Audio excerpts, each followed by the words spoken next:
네. 박지원 의원님 질문해 주시기 바랍니다. 이문정 간사님 오랜만입니다. 네.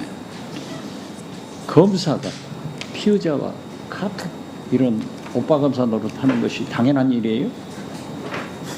있을 수 있는 일이에요? 극히 부적절해서 있기가 어려운 일이긴 합니다. 그렇죠. 네. 그렇기 때문에 오빠 검사 소리를 듣는 거예요. 지금 현재 우리나라의 만악의 군원은 용산입니다. 여기에서 식민사관의 제2의 한일 합방이 기도되고 있어요. 자, 검찰이 바로 서야 나라가 바로 섭니다. 오늘 양평 공흥기업 관계 공무원들이 전부 무죄가 났습니다. 김건희 여사의 오빠의 통신연장 발부를 경찰에서 요구를 했지만은 검찰에서는 빼버렸습니다. 그 결과라고 언론이 보도되고 있는데 이런 일이 검찰이 정당하다고 생각합니까? 뭐 안에서 듣는 풍문으로는 무죄나라고 어쩔 수 없이 기소하면서 무죄나라고 조사 안 하고 압수수색 뭐 계좌는 나중이라도 할 수 있지만 통화 내역 조회 안 하고 기소해서 무죄나서 뭐 기소했다고 해서 여당한테 정부한테 입금 받고 무죄 났다고 야당한테 입금 받아서 나중에 국회의원 된 어느 선배 이야기 뭐 이런 얘기는 안에서 꼭 있으니까요. 뭐 무죄나라고 눈치껏 기소하면서 무죄나라고 수사 제대로 안 한 경우가 없지는 않은 것 같아요.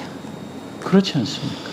경찰에서마저도 김건희 여사의 오빠의 압수수색 영장을 청구했는데 검찰에서 안 했다. 지금 이문정 검사께서는 무죄나라고 그랬다고 하더라. 이런 얘기도 들린다고 하는데 이게 검찰입니까? 이게 나라입니까? 이게 대통령입니까? 네, 제가 그래서 검찰 개혁해야 된다고 계속 고소 고발을 그렇죠. 하고 그러고 있습니다. 그래서 오늘도 보면은 대통령께서 국회를 얼마나 무시하기 때문에 증인으로 신청된 모든 분들이 다 출석을 거부하고 이문정 검사님 한 분 나오셨습니다. 이게 나라입니까?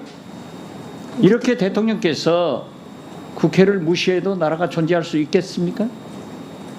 저는 윤석열 내외분이 과거에 만들어도 지금도 대통령과 정부를 동원해서 비호하고 있기에 국민이 진실을 밝히라고 분노하고 있다는 것을 알고 계십니까? 네. 그렇죠? 그런데 의혹 앞에 검찰도, 경찰도, 감사원도, 간호원도, 권익위도 모두 무너지고 있습니다. 심지어 권익위의 국장은 불행한 선택을 했습니다. 이게 나라가 살인시킨 거지 누가 죽였어요? 정의가 살아있는 나라에 있으면 이런 일이 있을 수 없습니다. 어떻게 생각하세요?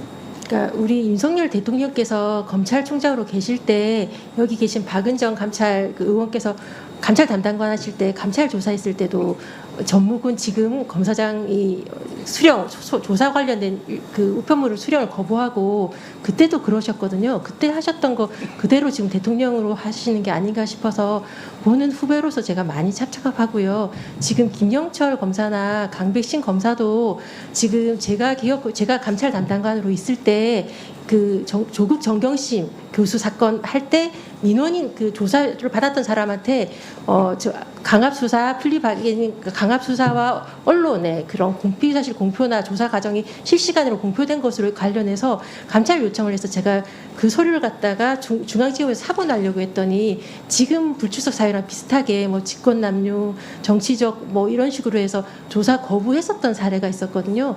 그러니까 검사나 내지는 검사 출신들은 난 조사하는 사람이지 조사받는 사람이 아니다. 뭐 이런 오만한 자세가 그대로 드러나는 게 아닌가. 제가 늘 느끼지만 많은 국회의원분들은 검찰에서 조사를 받는 피의자 혹은 예비적 피의자, 잠재적 피의자 취급하는 게 아닌가 싶어서 국민들이 우리 검찰을 뭘로 볼까 싶어서 많이 참담하고 암담합니다. 그렇기 때문에 검찰은 어떠한 비리에 관련되더라도 진짜 국민이 볼 때 경징계에 불과합니다. 그러니까 공무원이기 때문에 검찰 자체 내에서 처벌을 하지 않기 때문에 최종적인 판단이 국회에서 탄핵으로 결정되는 겁니다. 이것을 거부하고 마치 이재명 대표하고 무슨 관계가 있느니 보복이니 하는 것은 보복을 가장 잘하는 검찰이 국회를 향해서 대통령 백미고 하는 거예요. 그렇게 생각하지 않으세요? 네.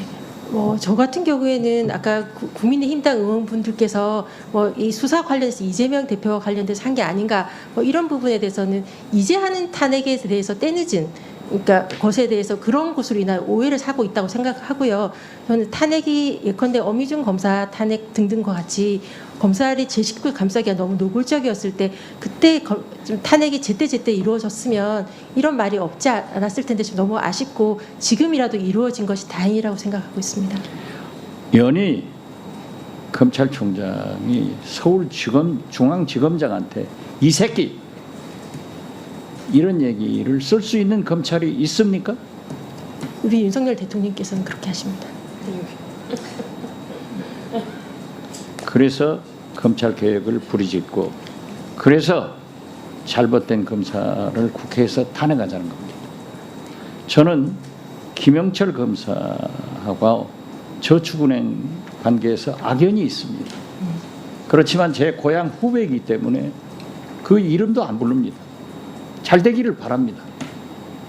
재판받을 때 제가 얼마나 화가 나서 자리에 가서 당신 다음 변호사 개업한다고 하면 내가 꼭 꽃 가지고 갈 테니까 연락해 주라. 제가 무죄 났습니다. 이 검찰이 도대체 제의를 해야지 이렇게 보복적 일을 하면 안 된다 하는 말씀을 드리면서 이러한 것을 하기 위해서 검찰의 최종적인 처벌을 위해서 탄핵을 하자는 것이고 또 개혁하자는 것인데 제 의견은 어떻게 생각하세요? 검사의 직무상 범죄에 대해서 공소시효가 없었으면 좋겠는데 공소시효가 있는 이상에는 탄핵은 시효가 없으니까요. 잘못한 검사는 반드시 처벌받아야 한다고 생각합니다.